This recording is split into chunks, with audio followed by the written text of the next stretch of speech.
Welcome, Luminauts, to another episode of Montessori Meetup. My name is Rachel Ossie. I am the host of the podcast, and here with me today is Becky Hardy. Becky is a longtime Montessori educator, has worked in many states, and was previously the school director of Lumin's Lindsley Park Community School. And today we're going to be talking about discipline.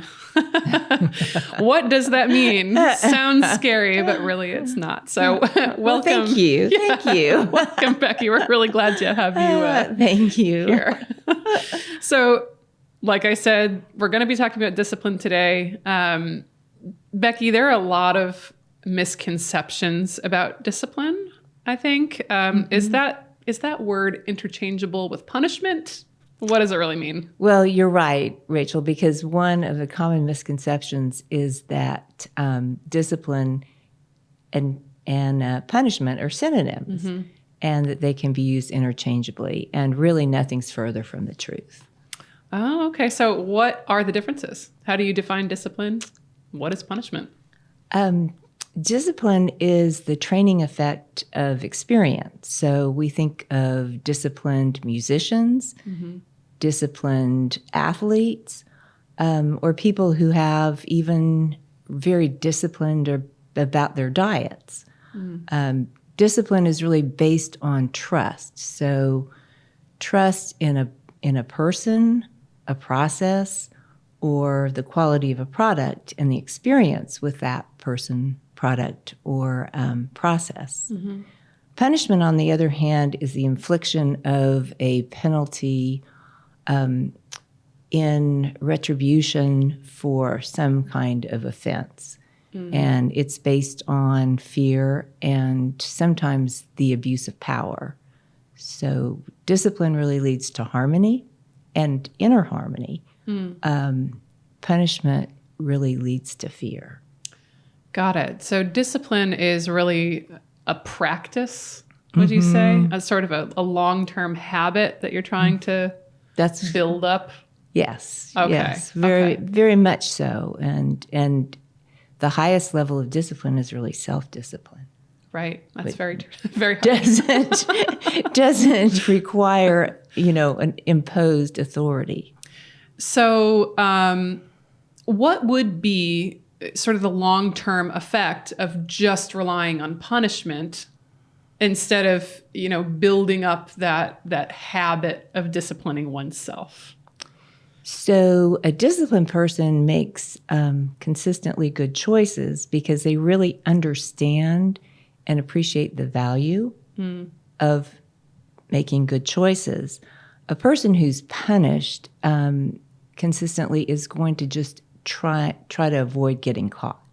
So they don't understand the benefits of or the value of making good choices.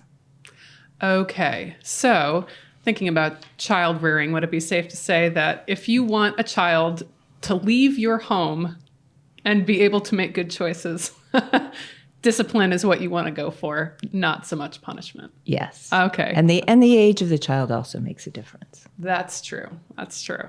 So let's talk a little bit about some common misconceptions surrounding discipline. And there is I would say, a fairly common school of thought that says that young children are really good at manipulating adults or their peers into getting what they want. Like, let's say toddlers.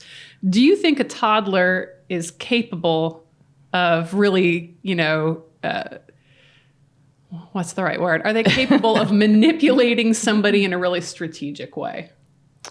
Well, what you're talking about, so if you just for a moment take older children, it is possible, and sometimes older children do enact behaviors simply for to push the adults' buttons, right, or to irritate their peers. Oftentimes that's misunderstood because really they're just having a big emotion that they can't control and they don't know what to do with. Right. And toddlers, on the other hand, do not, they don't have the life experience or the language to really be able to push the adults' buttons. They really need to understand the value of making good choices. They don't really know what a good choice is. They don't have the language to express their feelings, and so they are going to react. But we can help them by showing them what a good choice looks like. So, for example, would you like to wear your red dress or your blue shorts? Would you like to have a peanut butter and jelly sandwich, or would you like chicken nuggets? So those are the kinds of things we want to help toddlers to understand. And the alternative to that would be something like saying, what do you want for lunch? Open-ended. Open-ended. Which a toddler, by giving them a choices that the adult is willing to live with, then they are going to choose what they feel like they want in the moment. But they don't really have an idea of what a choice is. So I would imagine that there are people out there that say, okay, well, I mean, this sounds like a great idea, but, is there any science that, is behind these ideas about discipline? If we're to give young children choices around behaviors that we want them to develop, does that actually work? The science, there is some science out there, or some thought that would say that experiencing unpleasant consequences is a deterrent of bad behavior. Right. And certainly if I put my hand in a fire, right, I'm probably going to do that once. Right. So, and I've experienced that. But on the other hand, within behavioral science, there are many studies that say a person is much more likely to repeat a behavior that they've been positively acknowledged for than they are to stop a behavior that where they've experienced unpleasant consequences. In order to experience the results of a variety of choices, children must be allowed to make choices and learn from their experience. And that is one of the beauties of a Montessori classroom, which of course I can't help but talk about, but is that there's freedom of choice and freedom of movement. And that freedom does come with responsibility. Right. And in a previous episode, we talked about Montessori classrooms and the Montessori philosophy and the idea of the prepared environment, making sure that the adult is prepared to teach, making sure that the environment or the classroom is prepared for children to learn effectively in. And it seems like the process of teaching young children how to make choices is somewhat of a prepared environment too, right? You're preparing the choices for them. Yes. And that Montessori classroom that you're talking about does offer the structure around which they are able to make choices. So you probably talked about, in Montessori classroom, meeting the developmental needs of the child. It's geared to the age of the child. Certainly the multi-age peer group. Young children are looking up to older children and learning from the experience of a child who's, say, been in the class for 2 years. And so they really learn a lot from that. There's the guide offers, they're knowledgeable about the developmental characteristics of the age and also as well as the academic materials and needs of the classroom. It also offers predictable routines and grace and courtesy, which you may have talked about. But those are little lessons around how we get things done, how we interact with each other, how we say, no, thank you, or please help me.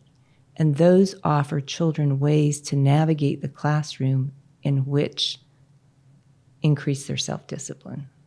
And I would imagine, too, it offers ways to articulate how they're feeling about things, Yes. Because that can be a challenge with young children, too, right? They don't always have the words to express how they're feeling about things. So, by providing them with some, pre-thought out choices, pre-thought out words to use, that seems like it would be helpful in their yes, in their process. You're right, Rachel, and they can practice those, and they Right. learn, from that, the interaction with each other.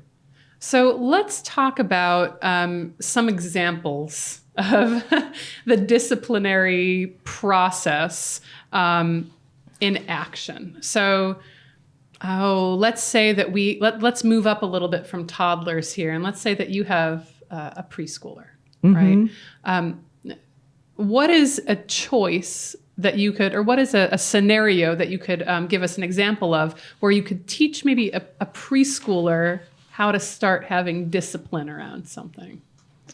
So there are, a lot of, especially in a Montessori classroom, there are just a lot of variables that offer children an enormous experience, and they get to, experience the results of their choices.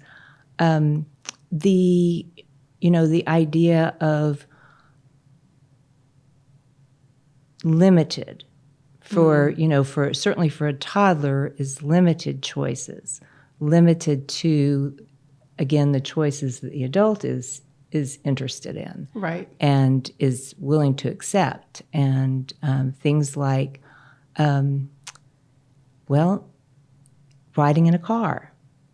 Yes. And toddlers, of course, don't have the life experience or the language to express themselves. Right. So tantrums are just a way of expressing themselves. And there are certain things like riding in a car seat that are not a choice. Right.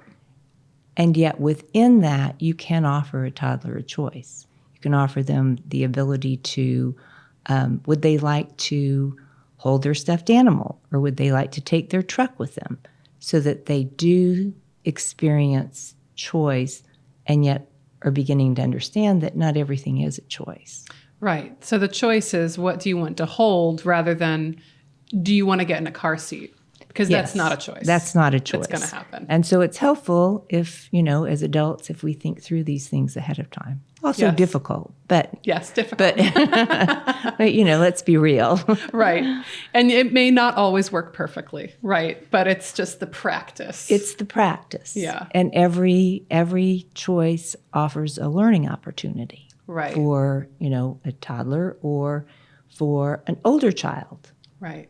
An older child such as, I'm thinking in a Montessori classroom where older, let's say elementary children, younger, maybe first, second, third graders are experiencing the results of their choices.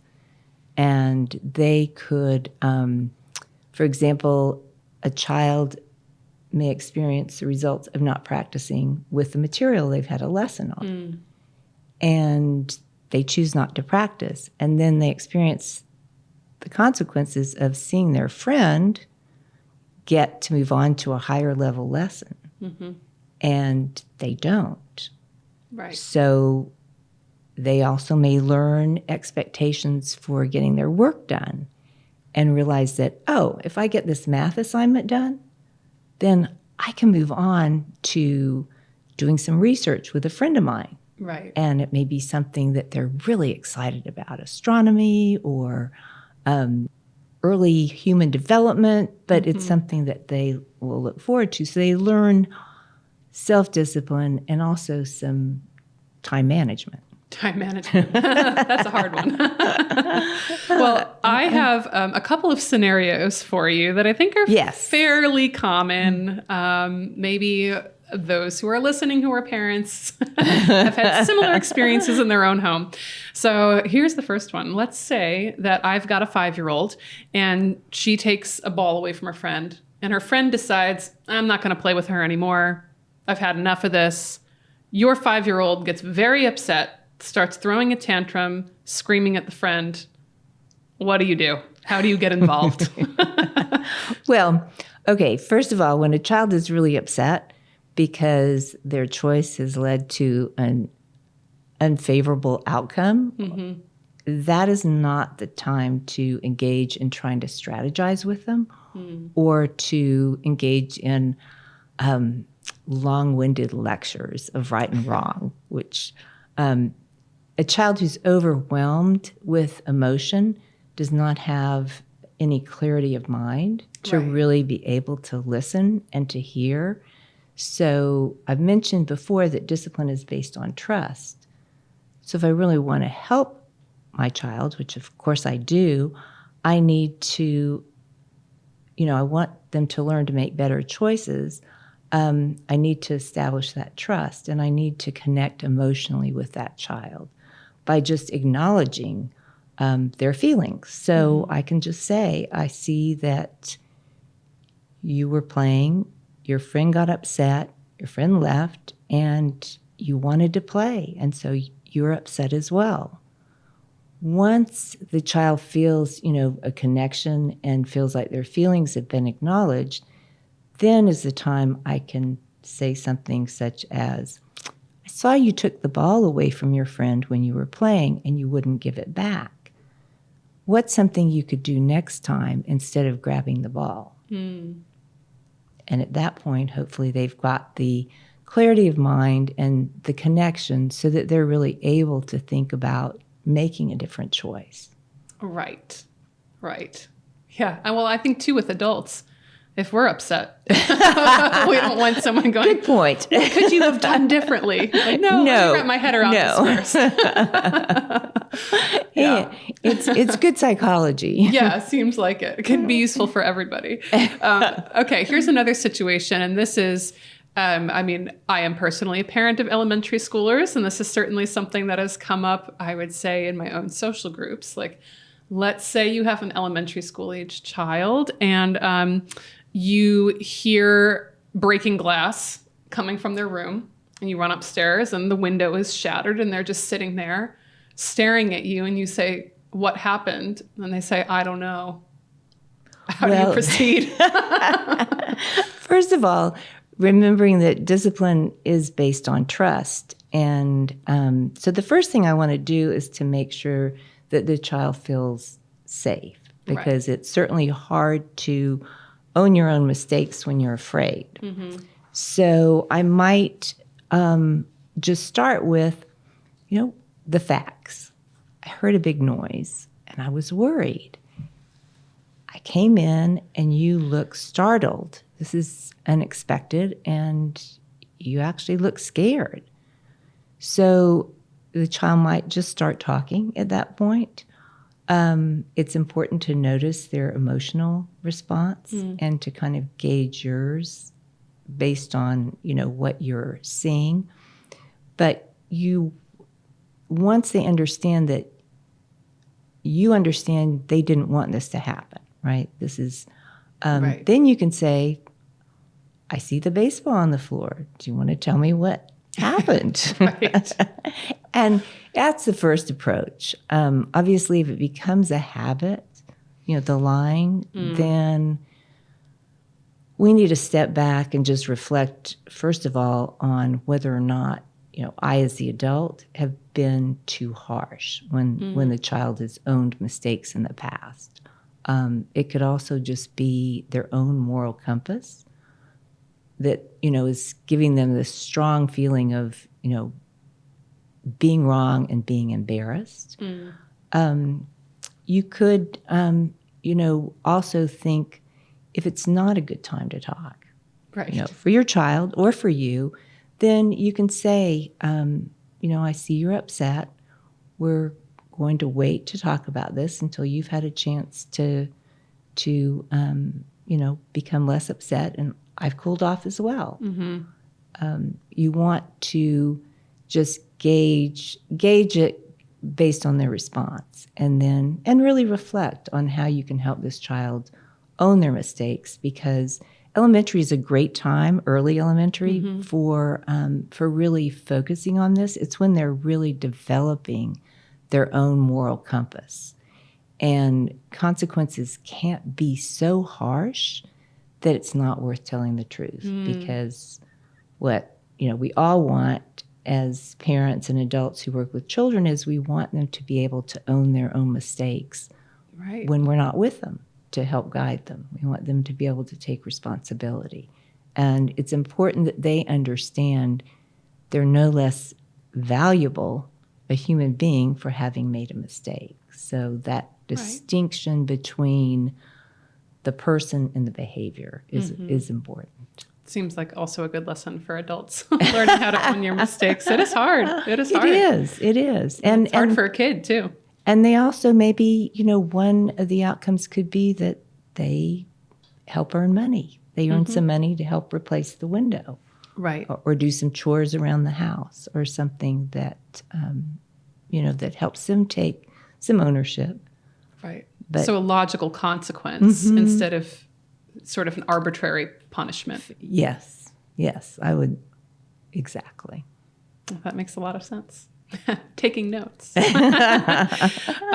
So now with these older children in these two past scenarios, we do have the advantage of having that language, like we talked about before. Yes. And toddlers don't have that language, No. but sometimes still their behaviors can be troubling to us. Maybe we read too much into them, but they can be troubling to us. So, what if, for instance, you've got a toddler who is playing very roughly with other kids their own age, and it, is hurting them?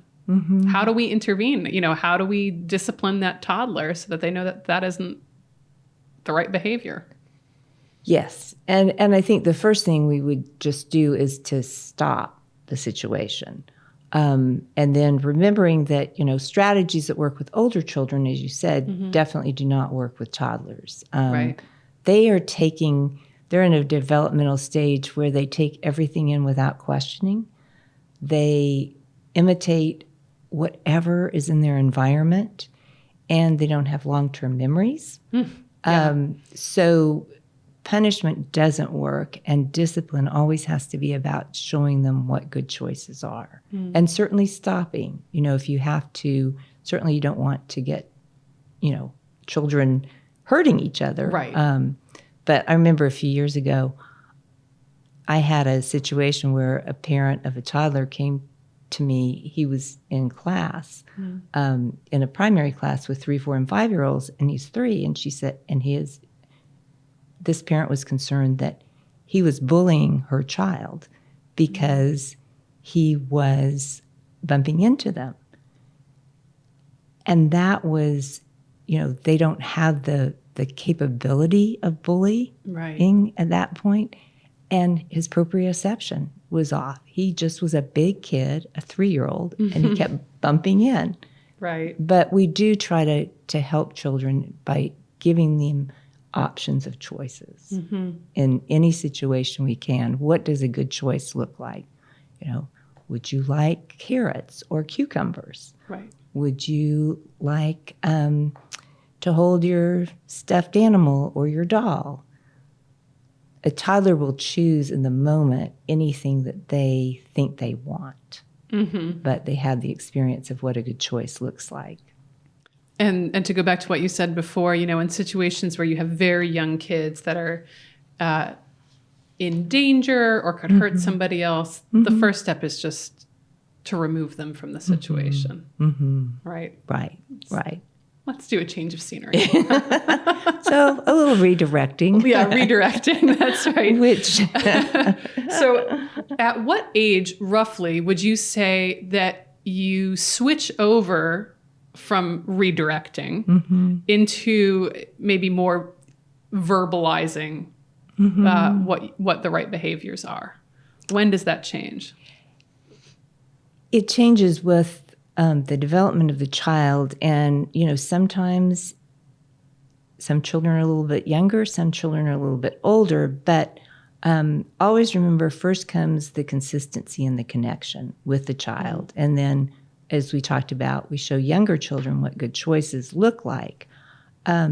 Typically, when children are better able to understand the consequences of their choices, which can be maybe about age 5, at this age, they also have some sense of time, and they can imagine what the outcome of a good choice might be. And that's what you're looking for when they've got a sense of, being able to understand the future, which which is a developmental characteristic, 5, 6, depending on the child specifically. Okay.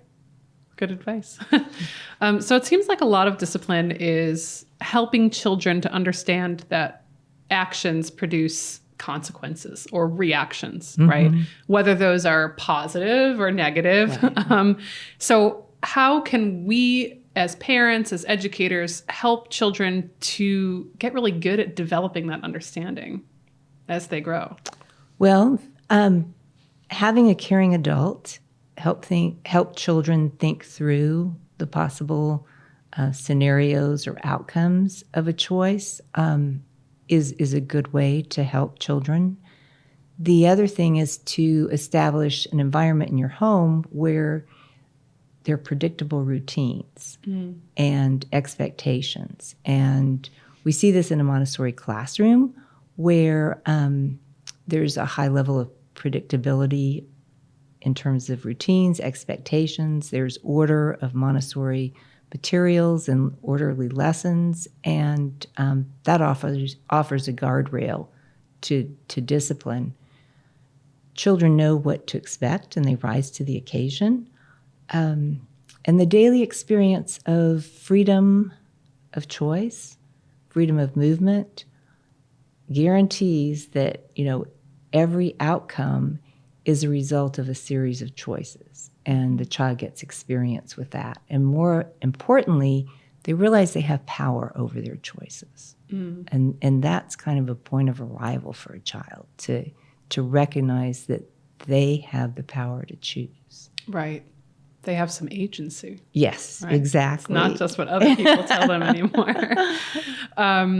So let's think through, you were mentioning routines as a really good way to kind of establish discipline and making choices. What are some simple ways that parents could establish a good routine? What's an example of a good routine? And maybe I'll put you on the spot a little bit. Something that I know a lot of people struggle with is getting kids ready for bed, right? Oh, yes. Oh, yes. And so starting, as you said, in the home and just thinking through what your daily routines are is a good place to start. Okay. And then within that, an example would be getting ready for bed, and perhaps the fact that brushing one's teeth is not a choice. Right. But within the fact that in our home, we brush our teeth after dinner and before bed, you can offer the choice of color of toothbrush or which toothpaste would you like. And it's okay to offer choices for children to learn that they do have choices, and that also some things are not a choice. Right. That we have expectations and we have some boundaries. So we think through the way that we get out the door in the morning. What's the order of events, right? Yes. We think through the way that we get kids ready for bed so they know what to expect. Yes. And that makes things a little easier for them. And especially, when they're younger, the more predictable it is. It will be helpful to the family, helpful to the adult. As children get a little bit older, they can understand that, okay, sometimes we have ice cream after dinner and sometimes we don't. Right. But young children just thrive on routine. Well, if you could take just a minute at the end here to sum up the Montessori approach to discipline, do you have a pithy statement that you could come up with that could sum that up for everybody? Well, I'd say connection before correction, consistent expectations, and freedom with responsibility. I love that. That's great. We'll put it on a T-shirt. We should have had them made for today. I want one. I know. Me too. It'll be a good reminder. So we do have a couple of resources here that Becky and some of our other Lumin staff had put up. A couple of books by Dan Siegel, who is a wonderful researcher and has done some amazing work on how children's brains work and different disciplinary methods. So we'll have those up on the screen for you or in the show notes if you're listening. But I wanted to thank Becky for her time here today. It was so great having you. Thank you, Rachel. It was fun being here. Thank you. If you have feedback or an idea for a future episode, you can contact us at media@lumineducation.org or submit a contact form on our website at www.lumineducation.org. And we hope you join us soon for another episode of Montessori Meetup. Thanks to you all.